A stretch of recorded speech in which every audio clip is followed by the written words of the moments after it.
So I'm sitting here in Gus the Bus musing as to why we read tarot and what the point of it is in our lives. Now, I guess part of that is that we want answers, don't we? Because sometimes it can feel that life is really a bit of a mystery and we're in the weeds. And we want to be able to see where we're going, and we want to be able to be sure that we're making the right decisions, and we want clarity, and we want to find the way. And so we can use tarot as an oracle to ask questions. But if you read tarot for yourself, I would ask, how much weight do you actually give the tarot reading? How much do you really lean in? How much do you really put into action in the cold, hard world? You will have a thing, a way of being, or a decision that you would instinctively make. Now, if tarot tells you to go against that in some way, or to take a course of action that has you going, are you prepared to go with it and see what happens or not? And it's a very interesting question, isn't it? Now, part of our journey here in Gus the Bus has been very much tarot led. I have been, over the last year, drilling down into the guidance and the direction in which tarot has been leading me. It's a funny thing, isn't it? Decision making. We can get very upset and very worried about making wrong decisions. One of the things tarot talks about is the need to be able to make decisions, and sometimes it's just making the decision which is important. I've been embarking on a course of action which was originally inspired by a book called The Surrender Experiment by Michael Singer, and I realized that I'd been doing this quite naturally for many years. The idea is that you let life take the wheel. You kind of, in a way, relinquish control a little bit. Now, that doesn't mean you can't have goals. It doesn't mean that you can't feel that you're moving towards something. But the idea is that you have a picture of broadly speaking what you want to achieve, and then you let life lead the way. So it's not about being goalless, but it is about the route to get to the goal. And obviously, what one tries to do is to take guidance on the goal itself. Because there have been times, very definitely, when I have asked tarot about a specific course of action with a relationship to getting to that place, and tarot have said, well, that's just a distraction.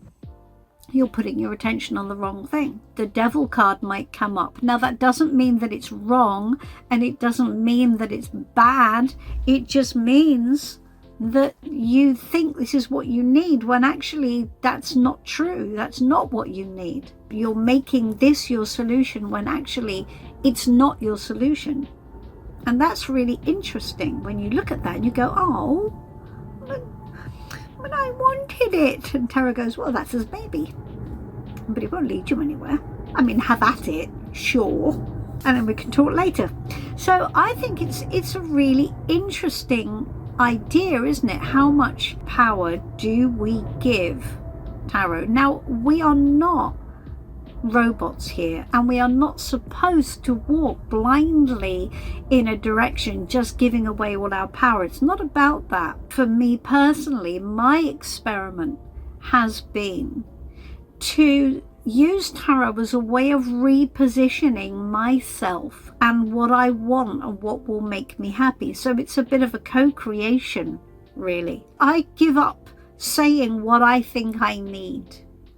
I say what I want globally, and then I have a chat to tarot about that, and we have a talk, and we decide, between us, is this actually a good idea? Is this a good route forward? And I have more and more been leaning into following that route. Now, our life path in Gus the Bus is a very unusual one. I never wanted to live in a bus, but it's very interesting, isn't it? When you deconstruct yourself and you deconstruct your vision of life, because what you're looking to do is to get to a certain place. But the trouble is that what you habitually do is leading you to a habitual place.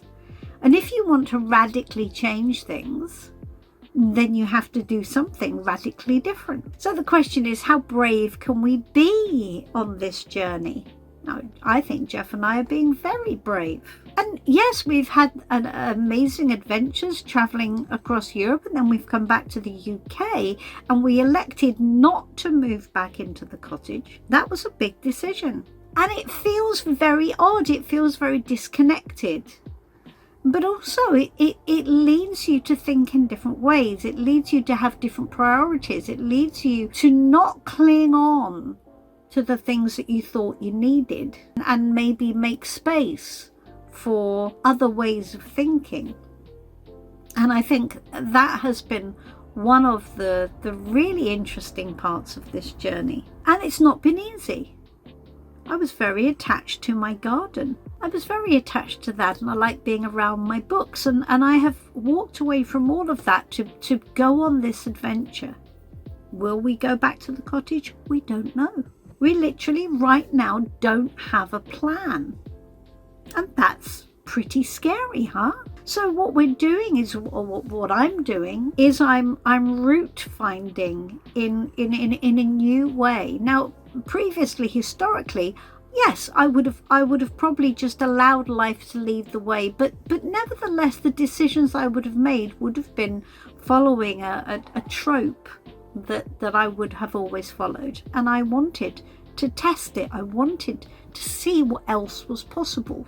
So when we decide to use tarot or energy work in any capacity, being able to step out of the way, being able to let our ego step out of the way is a big challenge, for sure. I'm not going to sit here and tell you that I don't have wobbles, because I do, but we're here and we've committed to this course of action. So I wonder what this means for you. I wonder how you feel about your life and what chances you're willing to take. If there are things in your life that would not be as you would choose them, how much are you willing to bet on being able to make a change? You know, many years ago, I'll share this with you, many years ago when I made my first big disruptive change, that big disruptive change was huge, and I had a real insight. And this was not about tarot, because I wasn't using tarot, but I was very much in my fledgling stages of using energy. I had become aware of this thing that we could maybe get some control of. I had this little manifestation technique that my singing teacher had showed me, and weird shit started to happen. I became aware that I wanted to be in London. I wanted to be in a certain location, but that involved a dismantling which was huge at the time. Huge. And I remember saying to my best friend at that point, what should I do? And she said, well, you can do anything you like. You just have to decide what you're prepared to give up to get it. And that was a pivotal statement. It was a very important statement, because I decided I was willing to give up everything. And so I went ahead and jumped. I did the full energy. That started me on a whole other path. So in a way, now this is not as huge as that, but nevertheless, it is relatively big. And I'm allowing tarot to guide me. I didn't actually have any guidance at that point, only this voice in my head that was telling me to do a thing. And maybe that's enough, right? There is another way of looking at it, that you could say, well, if you have a decision to make, if either it's a hell yeah or it's not. And if it's not, don't do it. What about that then? If it ain't a hell yeah, don't do it. Now, it's interesting, isn't it, that when we went to see Gus the Bus, I didn't look at the tarot. I'm going to share with you that I've been looking at different sorts of vans and boats and all kinds of different ways of living. And I've been to sea boats, and we've been dancing around with this idea for a long time. And every time I would go and see one of a boat or or maybe look at a bus, I would ask the tarot, and the answer would always be the same: no. And yet I saw big Gus the Tarot Bus on eBay and said to Jeff that night, we have to go see this tomorrow. It was in Devon. We have to go see it tomorrow. And I walked on it, and I just knew I had to buy it. I just knew. And I didn't ask the tarot. It was just like that. But the thing is that when we're sure, when we know, we don't need help, right? We're going to do a thing. We're going to take responsibility for it. We're just going to do it. But the fact is that I have been asking for help, and I have been using tarot as a guidance system, and I get no. And then I didn't even need to ask. It was just hell yeah. And when you get a hell yeah, you don't need tarot. You don't need anything. You just need to do it. And you know what? Maybe it'll go right. It's the Fool. Maybe it'll go right, maybe it won't, but you'll learn some stuff. I have this poster at the back of me. Take a leap of faith. You'll either learn how to fly or you'll land somewhere new. And I think that's true. And we're doing both right now. Anyway, this is me just talking about tarot and about guidance and about how much we give to the energy, how much we allow ourselves to be repositioned, how much we are prepared to be changed in the name of what we want. We want to be happy. Our souls want to be happy. They want us to live to our fullest potential and to be happy. And that's what I'm asking for. That's what I'm being guided by. And so I'm using tarot as my directional system. When the life code came into being, it became very clear to me that it was a map.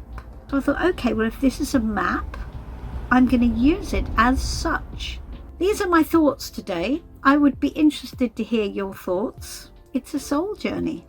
All of us are on a soul journey. I guess we just have to make the decision how much we're going to lean into that, or how much we want to sort of live in the real world, and how much we want to play with the idea of the energetic world and the fact that everything can be changed and morphed. And I'm fascinated by that. But I'd like to know what you think. Let's talk more about this. Let's talk more about how much you want to invite this energy into your life, how much you're willing to dance with it. It's not to give it complete control. Dance with it. Sometimes let it lead. That's what dancing is, isn't it? Leading and following and moving and flowing. And again, if you like the channel, please do hit subscribe. I'll speak to you soon. Bye bye for now.